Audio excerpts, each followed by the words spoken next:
Creativity and the creative industry transform culture and change society. Steve Babaeko, the CEO and Chief Creative Officer of multi-award-winning X3M Ideas, unpacks the role of advertising in shifting culture. It's just that people tend to underestimate the power of advertising in shaping culture. We talk about some of the changes in global creative awards that enable more work from Africa and other parts of the world to shine on the global stage. There's much more diversity in the jury room with Cannes Lions. Steve also talks about the importance of understanding cultural nuance in brands, as well as how agency and brand collaborations enable brand growth in new markets. I will tell you, for brands like DSTV, they understand that it works differently in different areas. If you see the DSTV communication, it might take the same strategic intent from even a creative point of view and spread it across the different regions in Africa. And I'm able to speak about this eloquently because they are my client. And the way they will communicate, the language, the tone of voice in Nigeria will be definitely different from what you see in maybe Johannesburg or in Ghana or in Zambia or in Kenya. You see. Please hit share, subscribe, and tell us what you think of this conversation.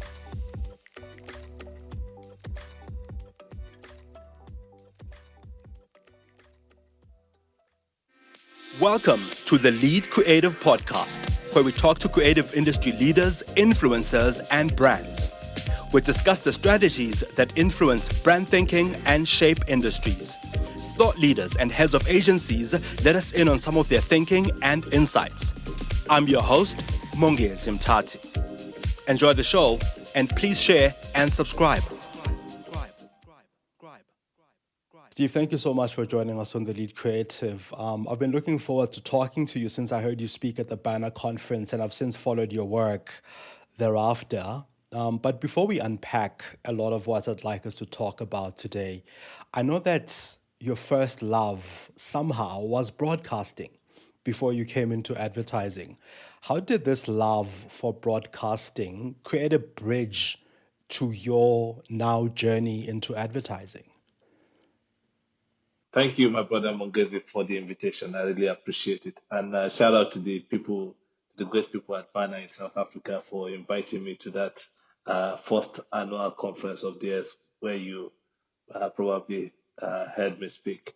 I think for me, broadcasting, if you go back to my records, maybe in high school, going all the way to my freshman years in the university in Nigeria, the love for broadcasting was very strong. And believe me, I really don't know why. It's just that you see people on television, they look really glamorous, and you just tend to fall in love with them and the way they enunciate and pronounce all the right words. I think that was it for me. I really wanted to be on TV. And I fought so hard to get the opportunity to do it.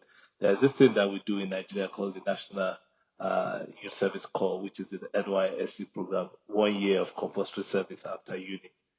I made sure I got posted to the Nigerian Television Authority in Kano, where I presented the program called Compass Forum. And that was a very eye-opening experience for me.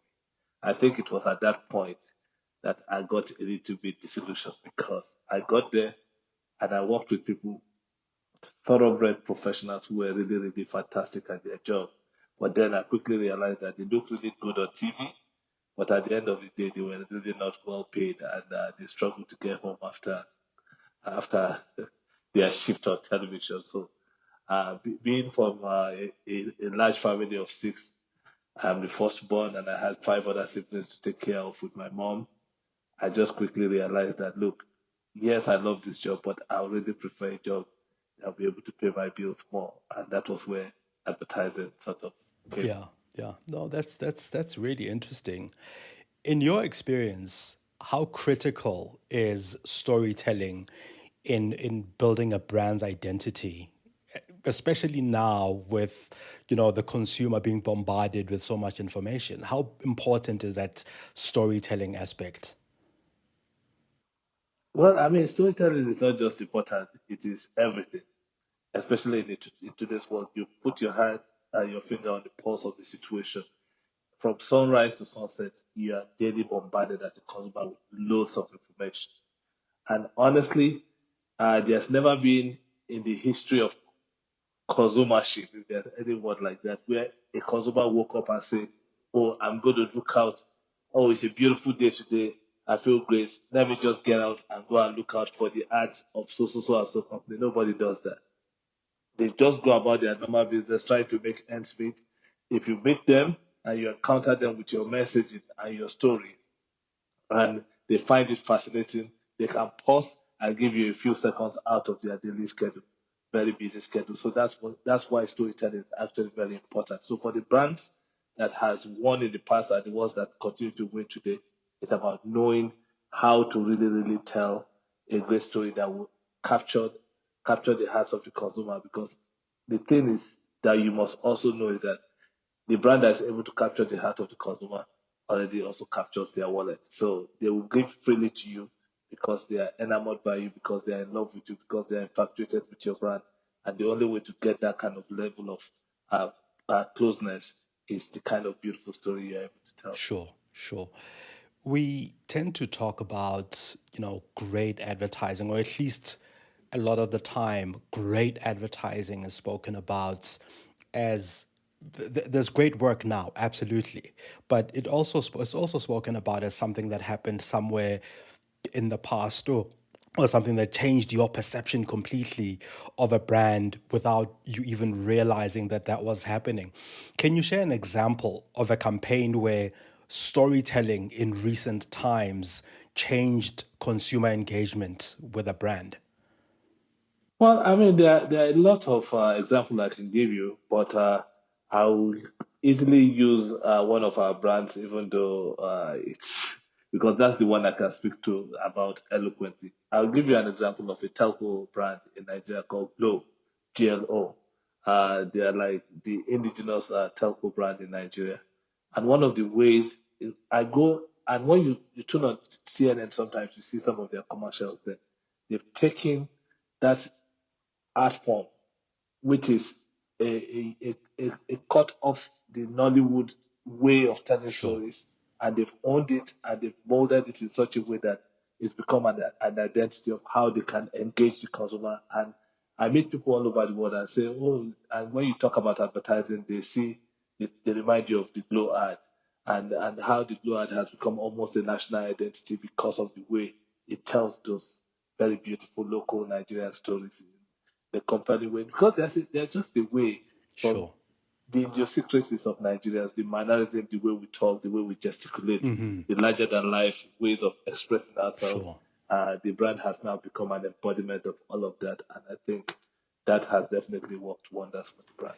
And I like that. I mean, I like the cultural nuance that that brings in, and I want to unpack that a bit more, because all the things that you've just mentioned now, especially I suppose, the storytelling style of Nollywood, because that's also very unique, right? I think you see it, you see Mhm. it more and more in African advertising, where we are bringing more and more of ourselves in how we tell stories creatively. Absolutely. And you see, in today's world, national identity has become even a much more important issue. And when you talk about maybe even and how brands relate to consumers in the different localities where they find themselves. Back in the days in Nigeria, it was not unusual to see multinational brands bringing commercials that were shot in the UK, in America, with even Caucasians Sure. as the main models in those commercials and begin to air them in Nigeria. Way in the 70s, you saw that that was pretty commonplace. But today, Nigerians will not even give you a second glance if you were to do that today, because people want to see people who look like them and people who talk like them, people who speak like them, people who sing like them. So you must find a way to key in into that zeitgeist within a cultural milieu to find a way to connect with the Yeah. consumers.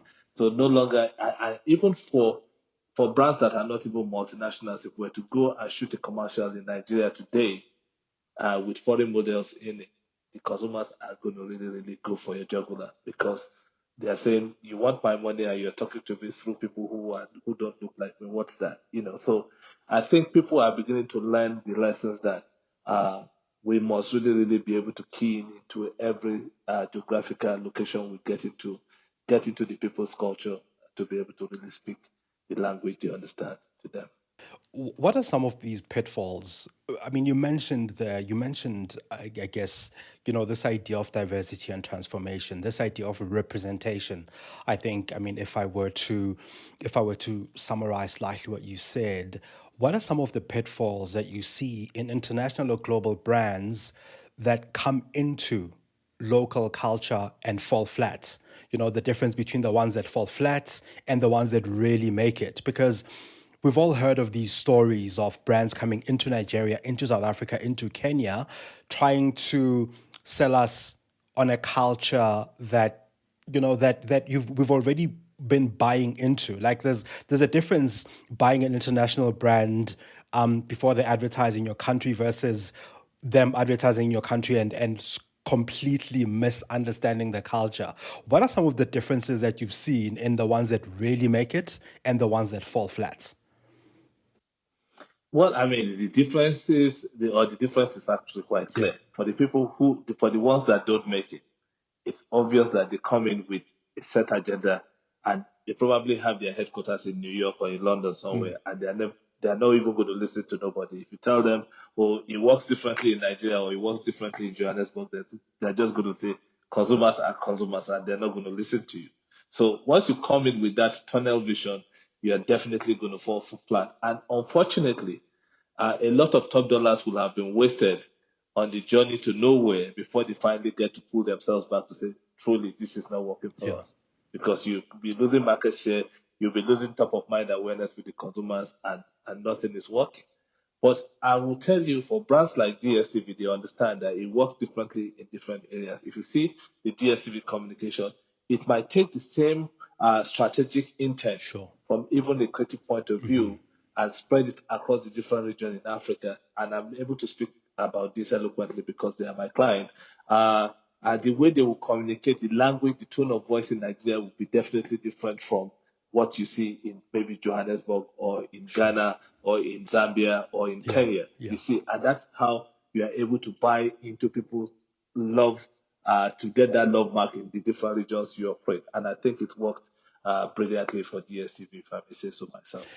There's also something else, right? We've spoken about the Nollywood type of storytelling, which is unique to Nigeria. You've also just mentioned a brand like DSTV, for example, that is able to come into a culture, understand the culture, and almost and become part of it, become part of the cultural fabric in an authentic way.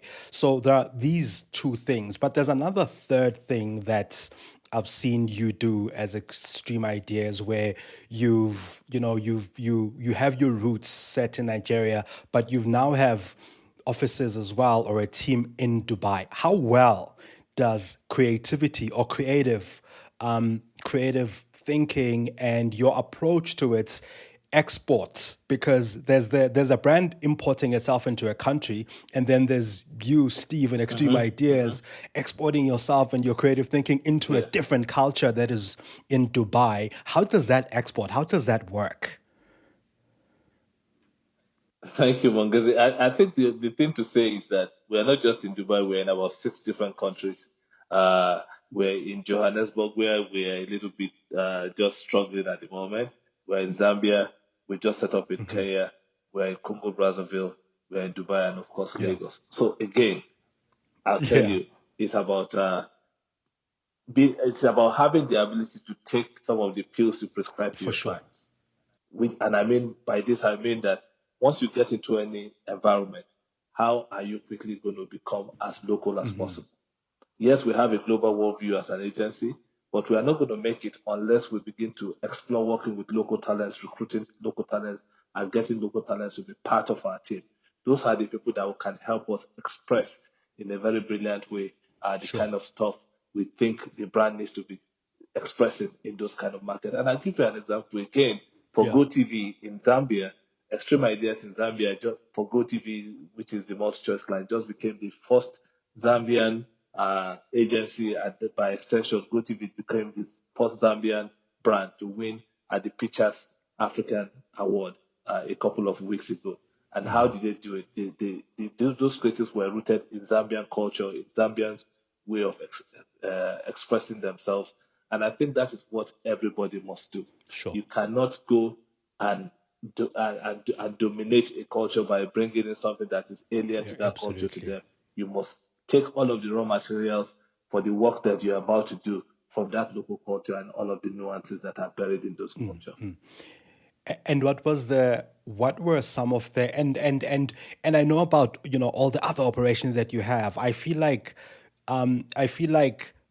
maybe Dubai is probably one of the most sort of different cultures, you know, as different as cultures can be. Absolutely. From, say, Nigeria to Dubai, you know, like in Africa, we have we have some similarities about ourselves and things that, you know, that we like and things that appeal to us.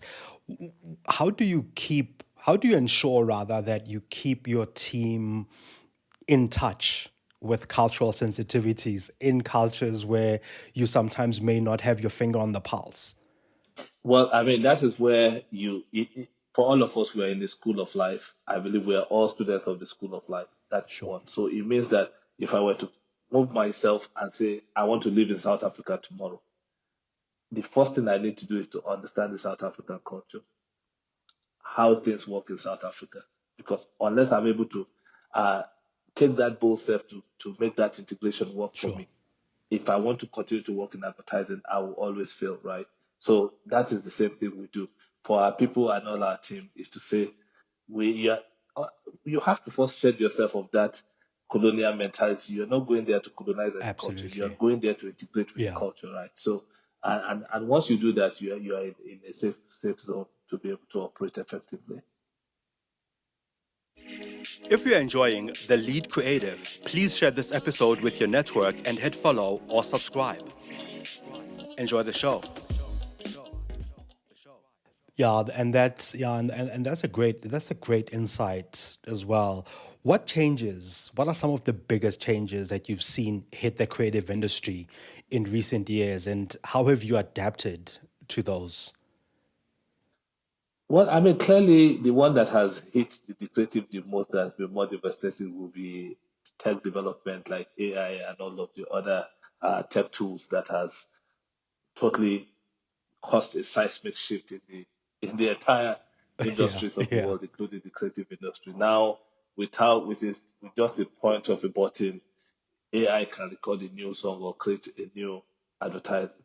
But then you see, the thing that happens is that as we grow into those things, there is the first euphoric feeling of saying, oh, AI is going to come and take all our jobs. Now clients are quickly realizing, dude, there are so many copyright issues that are behind the scenes of all of these AI tools that, if we're not careful, can entangle us in litigation for years to come, right? Because AI does not operate on itself by itself, right? You tell AI to develop an ad for you. It's going to take inspiration for ads that have been created by other people. Who owns the copyright for some of those ads that serve as inspiration to the AI generated advertising you have? Litigations are going to happen in the future. And I think the very, very futuristic brands are beginning to see that, yes, it looks like a very easy way to avoid signing on an agency to work for us, but also in there is also a very huge booby trap that is going to definitely catch up with people who are unsuspecting. Yeah, and that's an interesting one because AI keeps coming up time and time again, and I think this idea that creativity or things that look like creativity that are AI generated will definitely trip up brands is something that not many have really thought about or addressed, for that matter.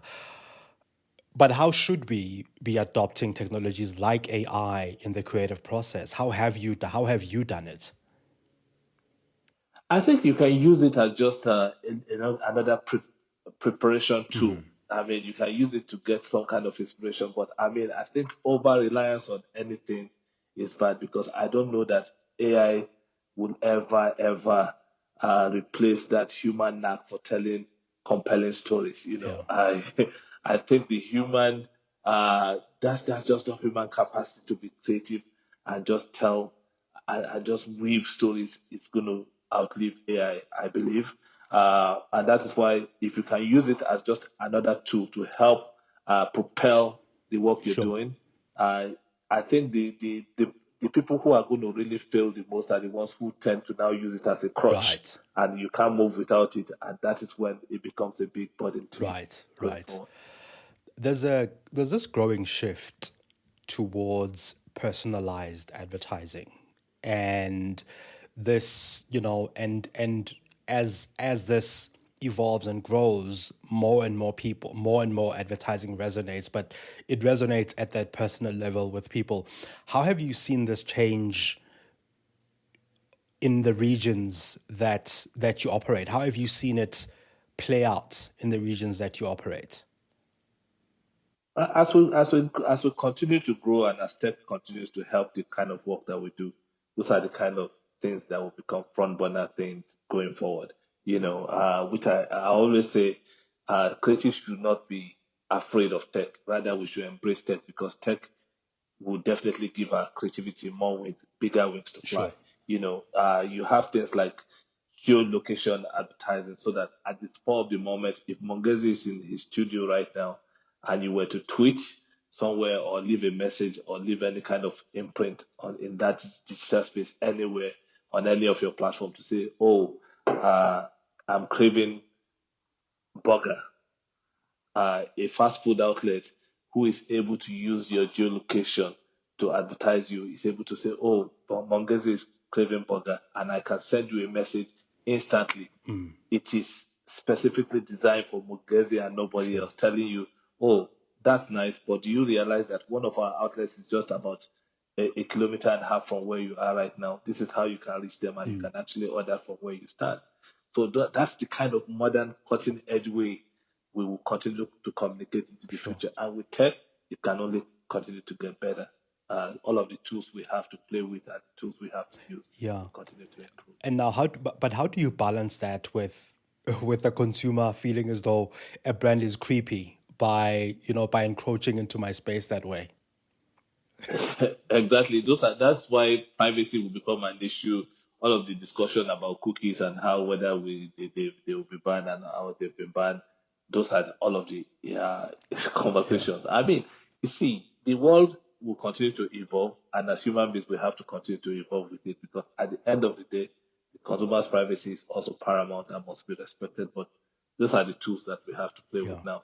If you look at how it works today, now you have big record labels now maybe going to court to try and stop AI production of music because I can have an artist on say Universal or EMI, they have a music and then I can do an AI version Yeah.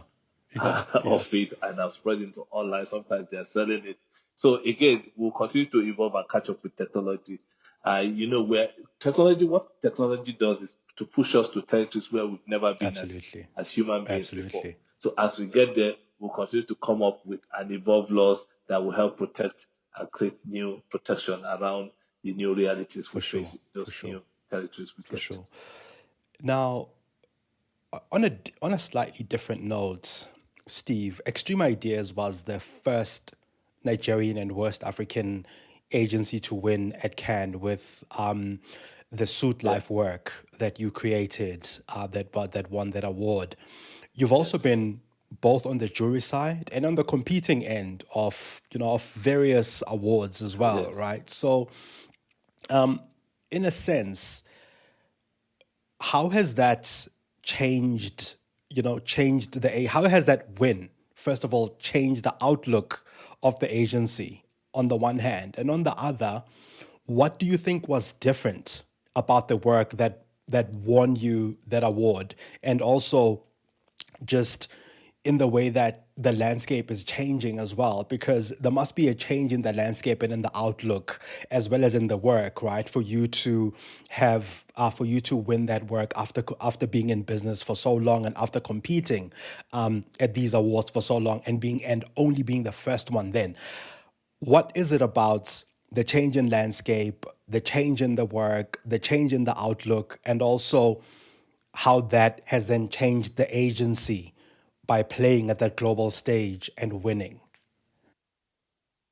Well, thank you for that. I think those are double barrel question loaded. It's very loaded, but we'll unpack them. I think first, let's Yeah, let's look at the change in the outlook in the environment that made that win possible. Number one, I'll say there's much more diversity in the jury room with Can Lions, and a shout out to Simon Cook, the CEO of Can Lions. I was in Malaysia, I think last month or a month and a half, and he came there to make a presentation to the International Advertising Association Global Congress, that happened in Penang. And I was there in the crowd, and I actually had never met Simon before. So, but when I heard he was going to come and deliver a talk, I made a note to attend, So I was sure. there, and lo and behold, the last slide he had for his presentation was a video of an interview I granted to a TV station in Nigeria talking about what the Can Lion win means to us as a company, as a country, and as a region, the entire West Africa. And that was really, really heartwarming. Funny enough, he now saw me in the crowd and we met for the first time.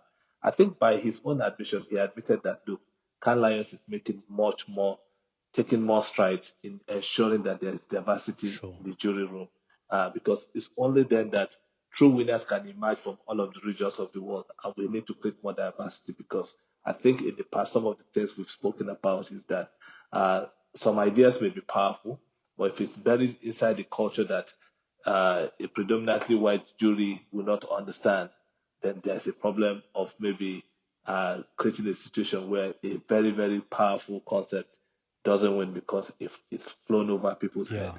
So I think we can begin to see that diversity come through because in that jury room, they were able to identify the power of the Extreme Ideas suit life expectancy Yeah. idea, and it was awarded. So thanks to Can Lions for that.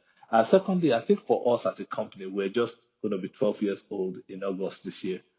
From day one, we've always believed we could do this, Sure.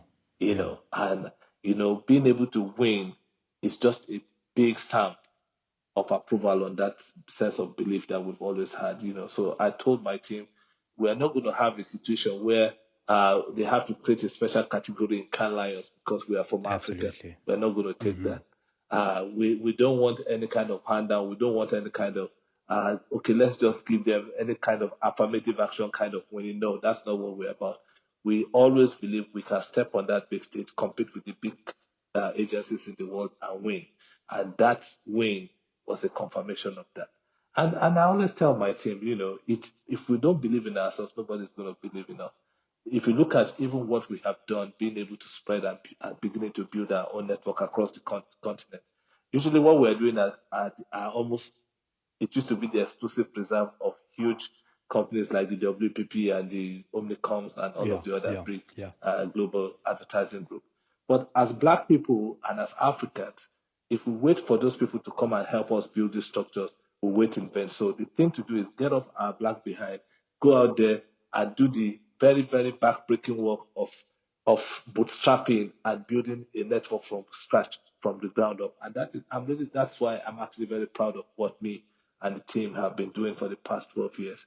And I think overall, it just shows that there are lots of fantastic ideas in West Africa. And I think the win by Extreme Ideas last year at Can Lions is going to open the floodgate of more agencies beginning to believe, Yeah. to say, now we've always heard that agencies win, but if we see our brothers in West Africa, some of our agencies, Sure. and specifically Extreme Ideas that have done this thing, we now know that we can do the same thing. So I wouldn't be surprised to see more entries from West Africa this year, and specifically from Yeah. Nigeria.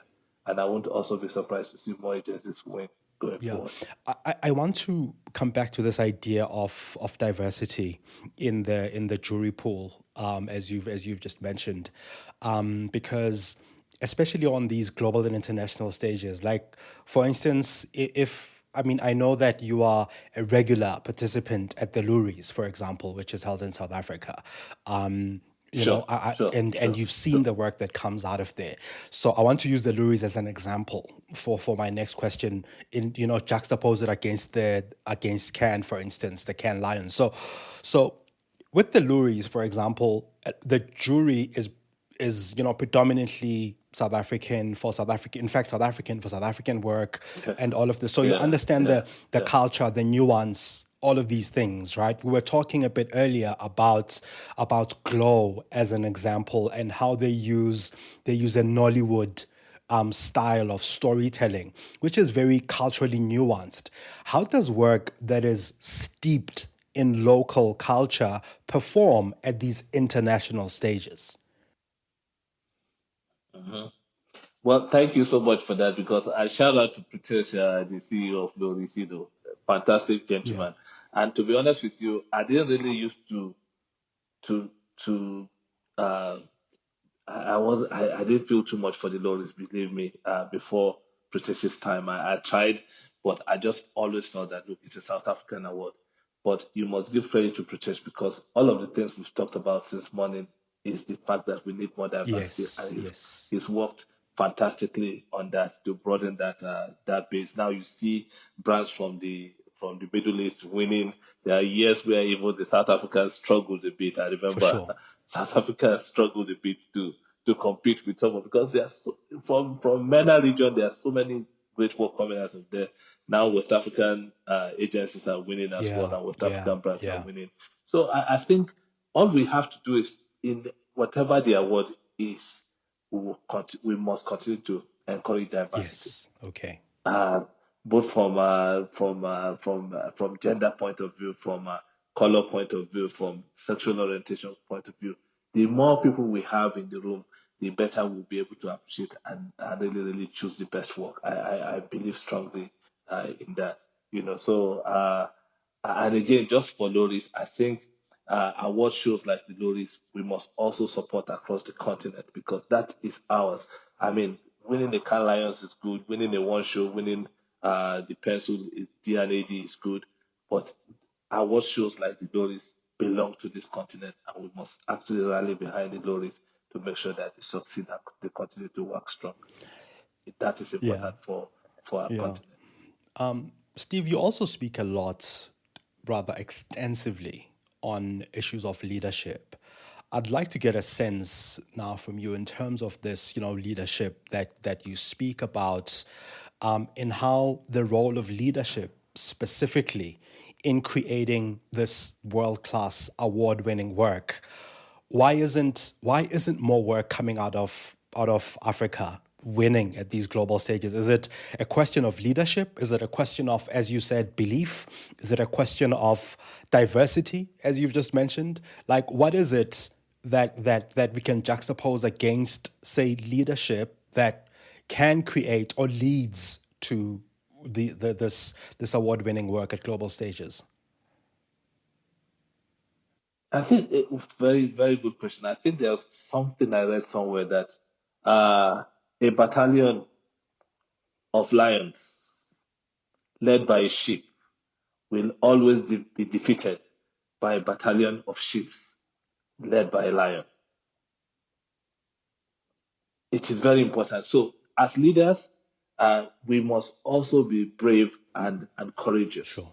because there's that element as Africans, we tend to doubt ourselves, which is why sometimes the Nigerians get a bad rap for being too aggressive and being too loud and being too all of that. But I think somewhere deep in the back of the Nigerian's mind is the fact that even if when I'm in doubt, I want to show the world that I am confident. I really want to go out Yeah. there and get it. Yeah. So I think there's that for the Nigerian uh, nation and how they carry themselves and how they behave. I think we just need a little bit of healthy dose of self-belief across board, and it starts with the leaders. So it is how much faith and how much belief you have that you are going to transfer to the people, to the team that you lead. And even if we look at at the continent, and even at political level, and how we lead our countries, if we don't believe in ourselves, we really, really want to believe. We really want to wait for some people to come and dictate to us what we do and how we run our continent. I don't see how much progress we're going to make as a continent. So as a people, I think it's just having that faith in ourselves to say, no, this is what we believe in, these are our values, this is what our culture is all about, and how we're able to stand behind it and push Yeah. that as aggressively as we can as a people. That's what's going to help us. So I mean, uh, even when they try to, the whole world will make way for the people who know where they're going to. So I Sure. think it's upon us, it's on us to realize that this is our mission. This is where we want to get to. From day one, when we started X3M Ideas, we had no doubt in our mind that we wanted to be the first to win the Cannes Lions. Yeah. And so we kept on manifesting that. We kept on working hard at it. We tried the first year, second year, third year, fourth year, fifth year, sixth year. We didn't stop until we made it happen. So, and that is the mentality that Africa must have in Yeah. today's world. We Yeah. must keep on pushing regardless.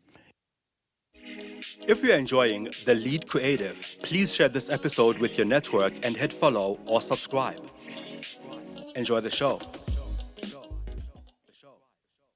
In a recent episode, we spoke to an esteemed marketer from one of the big banks in South Africa about awards. We're talking about this issue of awards because I wanted to get a client's perspective on it. I mean, I've had, an agency perspective, and your perspective is really refreshing. Now, in that conversation, I asked her if she knows sort of going into a piece of work when she briefs the agency that work has the potential to win an award. And in some instances, she says, yes, she does. Now, the question to you, Steve, is do you know going into a piece of work that this has award-winning potential? And has there ever been an instance when you thought a piece of work didn't have potential, but it surprised you and it had that potential to be award-winning?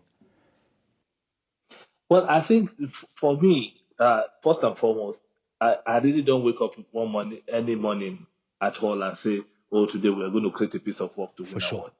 No, we work for brands, we work for clients, and they give us their marketing challenge. And my first and major responsibility with the team is to make sure that we make this client's challenge disappear. If in the process of doing that, we now do it in such a compelling way that it wins an award, For bravo. sure. But I mean, the award becomes secondary Absolutely. because if we keep award in the front burner, you lose the essence of the kind of what we do for these brands. What we do for the brands is to make sure that the brands we service continue to be the Yeah. leader and continue to win in their category in a very crowded market space for that matter. If you take Nigeria as an example, you're talking about 200 million, over 200 million people in terms of population and the size of that country. If you're going to wake up and say, oh, all I'm going to do is just do work that win award, then you're not serving the clients, you're not serving the brand, you're serving yourself. So, but what we do is that the challenge can be exciting enough and the solution you're providing can be exciting enough to the point that when you're creating, you can now begin to see, oh, we've happened on a genius idea Yeah. here. And as a matter of fact, that genius idea is going to help the client For solve their sure. problem primarily and secondarily. Oh, it's brilliant enough to win an award. So let's go for it. Yeah, that's really powerful because a lot of sometimes we also see the opposite, right? Where it's about the award, but also there's also something else in that I want to ask you in terms of clients, because work that really solves a big problem is also work that changes the status quo. It's also work that challenges the brands themselves. How important is it to have a brave client that's willing to come out of their comfort zone? And which of your clients or what campaign have you worked on that you felt like this client, we stepped out of the comfort zone together with this client, we were uncertain, but actually we solved the challenge? Can you think of those instances? Well, I mean, it's very true. I mean, for every, if you look at even in the history of winning Yeah. awards, I promise you, most of the big wins behind those big wins are very, very brave clients who just came out and said, look, I got your back. Let's do Yes. this. Because I mean, it's going to challenge. It's going to challenge the status quo. It's going to challenge.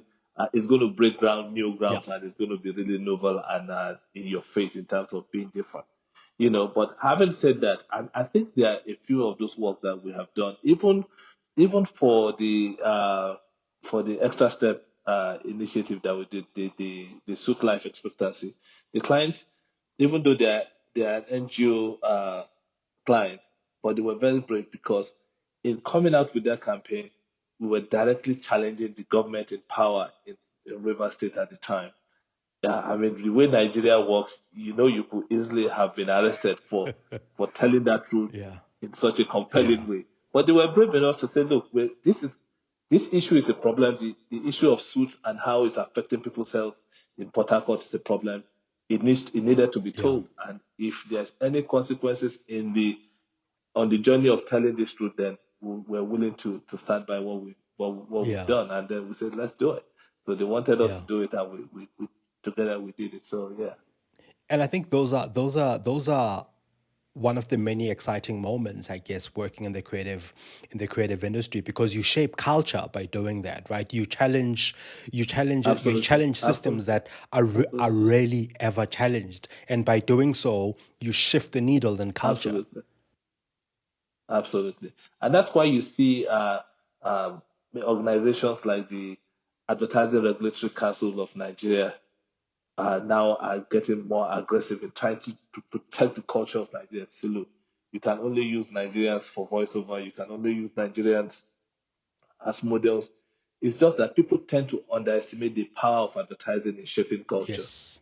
So if you leave the floodgate open for your environment to say, look, anybody can come in here, regardless of what agenda they are bringing, to just come and dump the toxic waste of their own culture on your own people, then it's a big mistake. Because see, in almost every country you go to, people are slightly a bit protective to make sure that all of the communication at least takes from the culture, so that in shaping that culture, you are not like maybe trying to bastardize it Yeah. or Yeah. or or become like a vulture just feeding off of that culture in a predatory kind of way. Yeah. You know.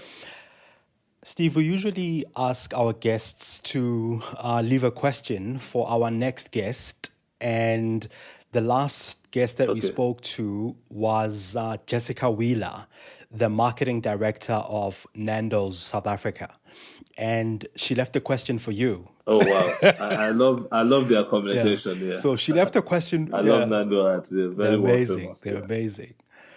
She left a question for you, Yeah. and her question was, what is the number one thing killing creativity? I think it's sometimes if in Nigeria they'll say, what if people what if people say? Yes. I want to put that as a phrase. What if people say? So you are in a brainstorming session, right? And then somebody has come up with this idea, very brilliant idea, and then you put it forward. And somebody says, we have to be very careful. People may now say, or what if people now say da, whatever else that Yeah. they Yeah. add to that phrase. I think that is the biggest killer of creativity in the world. And that's why in our own session, no idea is too brash. No idea is too stupid. We're going to collate all of the ideas, go through them properly, and make sure that we get the best out of the whole lot that we're able to put together. So sometimes getting an idea forward and to show you the power of that creativity takes a lot of courage and a lot of bravery. So once you start to consider what people might say, or what if some people now say this, Yeah. that, you're already beheading the creativity before it even has any chance of surviving. You know what I mean? Yes. So I think that is the biggest killer of creative thinking and creativity in the world, as far as I'm What if concerned. people say? You know? Yeah. Yeah. And now the same question, the same question to you, Steve. What is the one question that you'd like to ask our next Yeah. guest about their creative process, thoughts on the industry, or their approach to work? I think I'd like to ask a question about thoughts in the industry, because for me, I was really, really, at what point are we going to get Africa to the level where we can have free mobility? Or what do they think we can do as a continent so that we can have free mobility of creative talents across the continent? Because now it's difficult. Today it's easier for the guy who carries a British passport, an American passport, or a French passport to go through all of the 54 countries on the continent. The guy is going, nobody stops him. He's free access. With my Nigerian passport, I can hardly access more than 5, 6, 7, 8 countries, maybe in West Africa. Sure. The bottleneck of just getting a visa to come to South Africa is a nightmare. So what do we think we can do to help this continent where we can then have an unfettered movement of creative talent across the continent? Because that's the only way I think this continent is going to grow. That's another powerful question. Thanks for that. Good luck to the person who comes up with an answer for it. But it's a great question. And now the last question to you, Steve. If you could ask any living person about their unique take on marketing, creativity, or life, who would that person be? And what is the one question that you would ask them? And this has to be a living person, by the way. Wow. It has to be a living person, exactly, right? Yeah. I would say maybe Mark Reed. Mark Reed is the global CEO of WPP. Sure. And I like to ask him,